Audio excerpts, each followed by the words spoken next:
রাহুলের মৃত্যুর কিছুদিন পরেই আবারও চমকে দিলেন প্রিয়াঙ্কা সরকার। সোশ্যাল মিডিয়ায় ভাইরাল হওয়া একটি ছবিতে দেখা যাচ্ছে তিনি বিয়ের পিঁড়িতে বসে আছেন। চারদিকে ভিড়, উত্তেজনা আর নানা রকম প্রতিক্রিয়া। আর এই দৃশ্য দেখে শুরু হয়েছে জোর আলোচনা। অনেকে বলছেন এত তাড়াতাড়ি কিভাবে তিনি নিজের বিয়ের সিদ্ধান্ত নিলেন। কেউ বলছেন এটা হয়তো পারিবারিক চাপ, আবার কেউ বলছেন এর পেছনে লুকিয়ে আছে অন্য কোনো বড় রহস্য।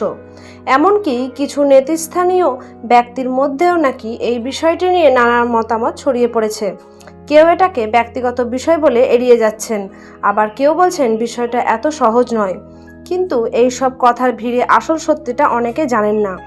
আমরা যতটা যাচাই করেছি এই বিষয়ে ঘটনা আসলে বাস্তব জীবনের নয়, বরং একটি নতুন সিরিয়ালের শুটিংয়ের অংশ, যেখানে চরিত্রের প্রয়োজনে প্রিয়াঙ্কা সরকারকে এই দৃশ্যে অভিনয় করতে হয়েছে। তবে শুটিংয়ের এই দৃশ্যের পরে তিনি মানসিকভাবে ভেঙে পড়েছেন বলে জানা গেছে, কারণ বাস্তব জীবনের কষ্ট এখনও তার ভেতরে কাজ করছে। তবুও সবকিছু সামলে তিনি আবারও ক্যামেরার সামনে দাঁড়িয়েছেন, কারণ তার সন্তানের ভবিষ্যৎ, তার দায়িত্ব সবকিছু মাথায় রেখে তাকে কাজ চালিয়ে যেতে হচ্ছে।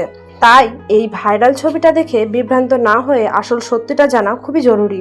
তো দর্শক, সন্তানের মুখের দিকে তাকিয়ে প্রিয়াঙ্কা সরকার যেটা করছে সেটা কি ঠিক? অবশ্যই আপনার মতামত জানিয়ে যাবেন। ধন্যবাদ।